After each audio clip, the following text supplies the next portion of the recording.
there, I'm Mystic, and welcome back to the Mystic Crafting Podcast, where I talk about all the different crafts that I do, which is mainly just crocheting and knitting. You can find the links to my Ravelry, Instagram, and Twitter down below, as well as any of the designers and yarn dyers that I mention here as well. So, let's get into it. I'm gonna be honest with you, I made an episode in March, and even after I recorded it, I was like, I hate it. I hate that episode. I don't even want to edit it. So it's kind of just been sitting there. I think I tried to add things in there where I just kind of started blabbing, and I didn't really like it. So I've decided to kind of throw all of those away. I had talked about podcasts I listened to and books I had read to kind of keep myself accountable, and realized I don't really want to keep track of those things because I just kind of start blabbing. Anyways, to not reiterate, but to summarize what I did have fiber wise in the podcast, that's what I'll talk about here today. So I think I mentioned it in the last podcast I uploaded, but I ended up with roving yarn as kind of a freebie from the crafters box, not wholesale, warehouse sale, and I didn't know what to do with the roving yarn besides start learning how to spin yarn. And the only thing that I knew at the time was using a drop spindle, which is what I have here. This is a type of drop spindle, and there are a handful of tutorials on YouTube, so I'm kind of getting the hang of it.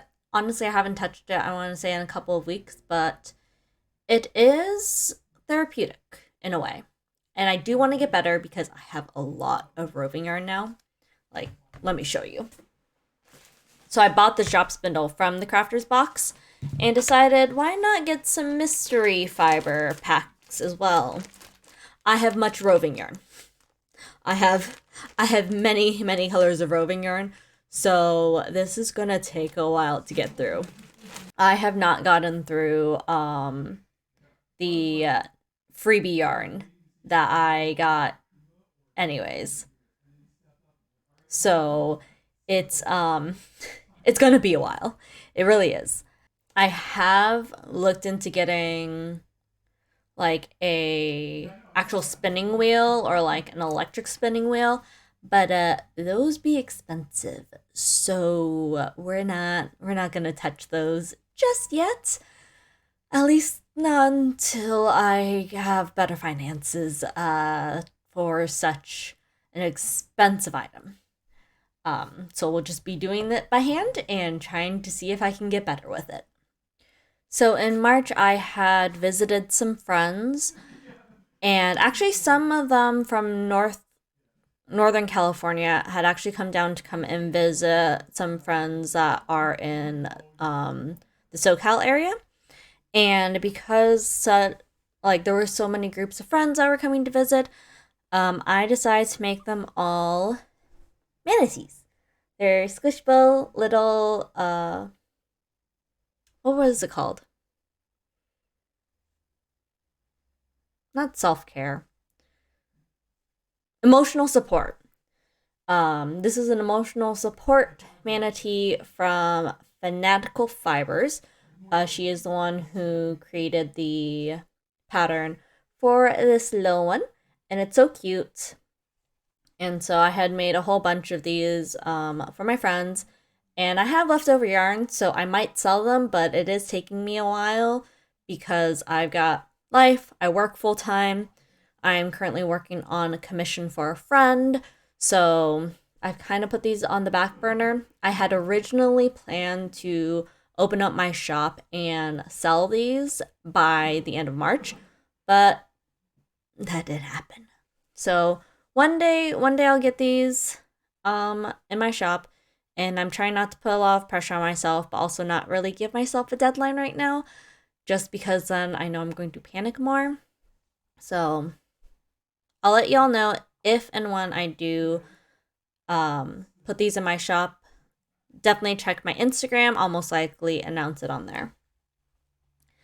And then there are also these little manatees that I made too. I believe the creator is by Ilo. Definitely check the description. I will have a link to her pattern for these sea pancake. Did I call them manatees? These are stingrays. I call them sea pancakes. I like sea pancakey. But I will definitely have the pattern by, I believe it's by CL Ilo. But again, I'll make sure to have the pattern link in the description for sure. These are adorable as well. So in the never going to be seen and never going to be shown podcast episode that I had made, I was almost done with my Ally sweater. And now it is done. It has gotten warmer here in Southern California, but by the time I had finished this, there were a couple of rainy days, so I was able to wear this to work a couple of times. And it is very warm. It is very comfy. What I didn't realize was that after you've blocked and washed this, it kind of shrinks back to the size it was. Not like fully shrinks as in if, you throw it into the wash and dryer. But like the sleeves went down, I want to say like mid palm for me. And now they go to my wrist, which is fine because it still fits, but it isn't exactly what I wanted. So the next time that I wash this, I'm probably going to reblock the sleeves just so that it's the length I want. But let me give you a overall look of how it actually looks on me. So overall, this is how it looks. Okay, microphone can go down. So it looks, look at that sleeve detail. Look at this body detail. It is just, it's perfect. I love it. There's like arguably kind of like a little break here. It's perfect. It fits so nicely. Even like the body right here is actually no, the body is perfectly fine right here.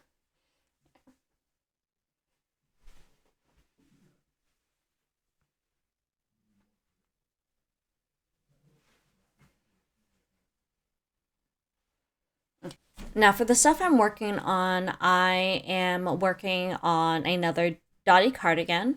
I can put it on screen of the previous ones I've made before. Now I sent both of these ones to one of my friends in Canada.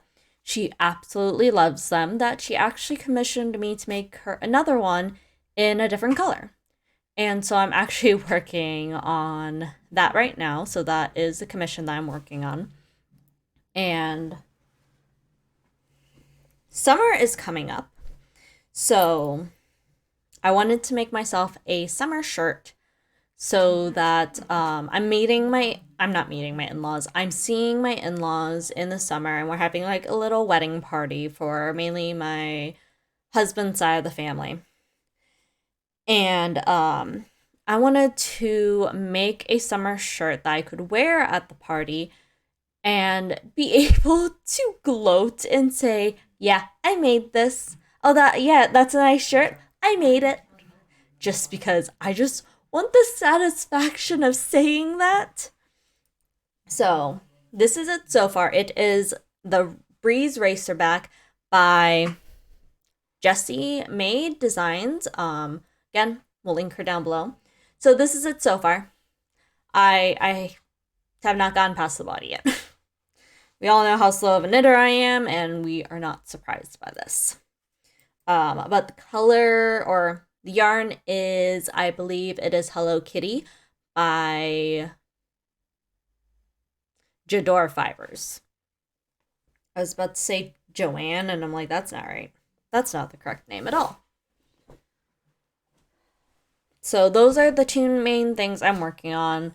Of course, when I get tired of knitting, I'll pick up one of my crochet blankets, but I am mainly focusing on knitting right now, and I have so many other knitting projects in mind that my crocheting has kind of been put to the side, but there isn't too many like crochet projects that I like to make besides blankets and amigurumi. There is a designer whose name escapes me right now, but her Instagram had gotten hacked, and so I had been made aware of her because some of the other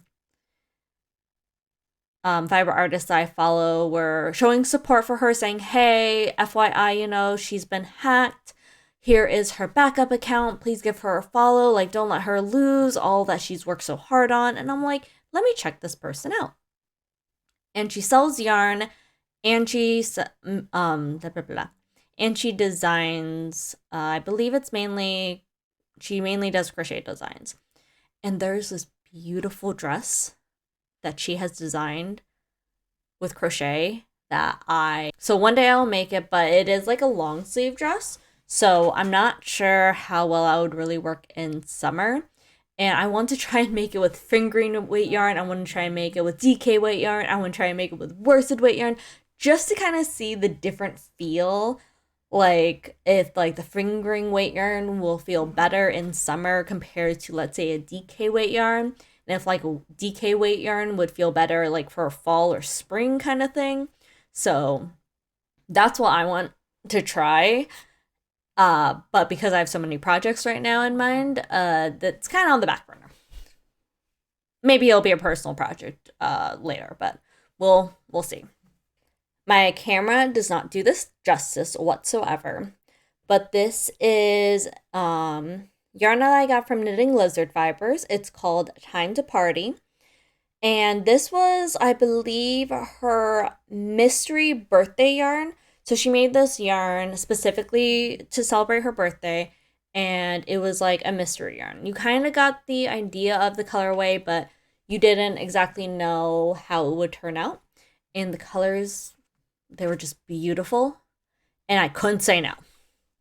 So I got this in Tough Sock, and I believe So I got this in Tough Sock, which I believe is her fingering weight or like one of her fingering weight yarns.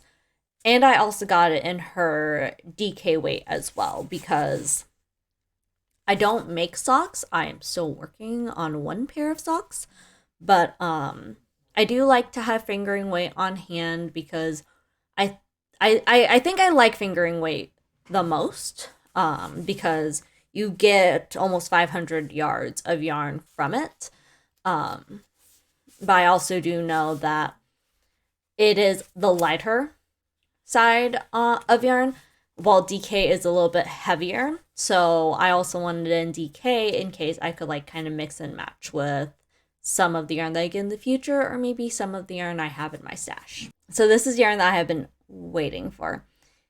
If you are not aware, I used to stream on Twitch, and the one game that I streamed a lot and my favorite game of all time is called Stardew Valley.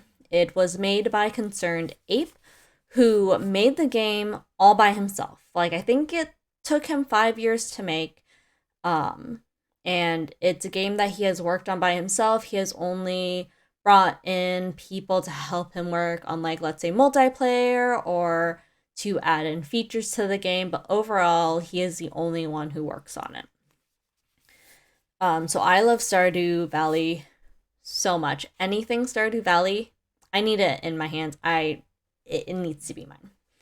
So I came across this yarn dyer called Nerdy Knits, who mainly dyes yarn based off of different video games. I believe Stardew Valley was actually the first game that she dyed yarn based off of. She's done Stray, Spiritfarer, Lil Witch in the Woods, and I think Zelda. Um, so I completely missed out on the first Stardew Valley launch because I didn't know about her at the time. And so when she announced that she was going to do another round of Stardew Valley yarn, you bet I put that on my calendar and you bet that I was watching her page every single day to see what colorway she was going to make. So I didn't get one of each. I got mostly variegated yarn in order to make like a variegated like changing shawl. I forget what it's called, but I do know that the pattern that I plan to use is by S Knits. When I do start on that, I'll let you know, and I'll let you know what pattern it is. But this is the yarn that I got from her. So I got some minis. So these are all the minis. This is called Junimos, and this is in DK weight. So we've got a green, a red, a blue, a yellow, and a red. And I can't wait to figure out what I'm going to do with these. In general, I wanted to kind of buy more minis to kind of just throw together like a project. Not sure if it's going to be a crochet project or if it's going to be a knitting project, but I do kind of want to collect minis and see what I can make with them. So these are all the yarn that I bought of the variegated type. So this one right here is called Prismatic Shard. Like, look at how beautiful that blue goes up into the purple. Fantastic. This one is called Elliot, which is one of the marriageable NPCs that you can marry in the game. This one is called Fall Forage, and it's based off of all of the foraging items that you can collect in Stardew during fall. And this one is called the Winter Foraging Bundle. It's so pretty. So I'm planning to make this into a shawl. I still have to figure out kind of like how the color is going to work.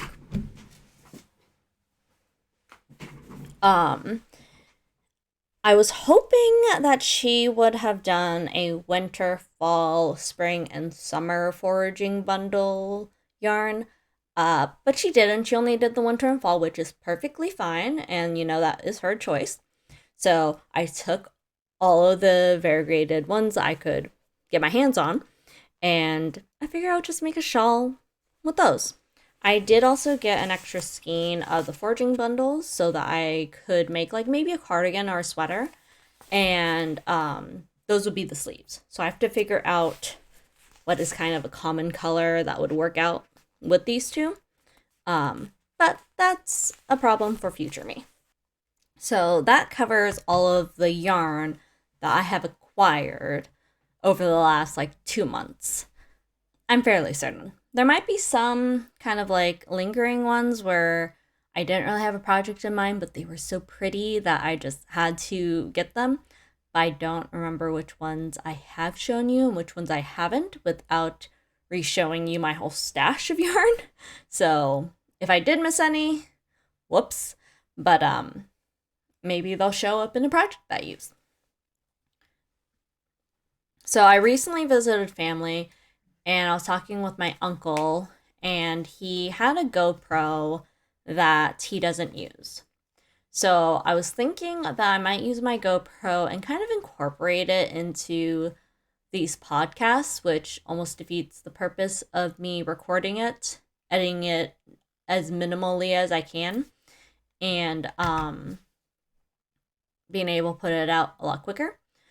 But I was thinking, like, during parts where I tell you, oh, here's where blah, blah. During the parts where, like, I discuss what I'm working on, I could probably show you kind of, like, snippets throughout the month of stuff I've worked on, or maybe do like a monthly segment kind of video instead of a podcast, where I kind of just show my progress, whichever one. Um, but I can't use this yet because I need a micro SD card. And I was going to go and buy one immediately once I found out that there was no SD card in here. But my birthday is in May.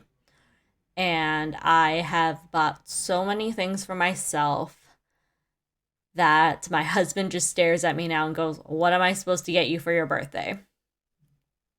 So I'm like, you know what? Let me just not get myself anything for the next month and be able to give him a chance to actually get me something that I don't have yet for my birthday. So I have now installed a rule, which my friend Layla Bell has, I think for herself as well, is that for her birthday month, she doesn't buy herself anything, so that other people in her life can buy her things. And I thought, that's not a bad rule to have. So for the next couple of weeks, I'm not going to buy myself anything non-essential. So essential things like food and I don't know what other essential things I really need would be. But if I don't need it this second, I can hold off on buying it for myself until after my birthday, to at least give my husband an opportunity to get me something. But I think that is all that I have for today's podcast. And maybe next time I'll have something different. I'm not sure if I still want to go this podcast route or if I want to kind of make it kind of like a monthly vlog kind of thing now that I have the GoPro to kind of show off, what I'm working on and how that goes. Of course, I still want to have, these little one-on-one moments as well. I might kind of take a booklet. No, not booklet. I think a page out of some of the like artists that I follow and who do kind of like monthly vlogs kind of thing, where they do show their progress, but at the same time they do have like, hey, this is what I'm doing this week, and this is what I'm doing now, this is what I'm planning on doing, and then they kind of show that. So maybe I'll do something like that, or maybe I'll still do a podcast-like thing like I'm doing now, but then when I'm talking about like my works and progresses or maybe something else going on in my life, I can insert like footage with it, with like the voiceover layer, something like that. But that'll be something to play around with, see what works for me and what doesn't. I know that I'm kind of lazy though, so we'll see how well that works. And thank you so much for hanging out with me and checking out all of my new yarn with me and hanging in there. And I will hopefully see y'all next time. Have a good one. Bye bye.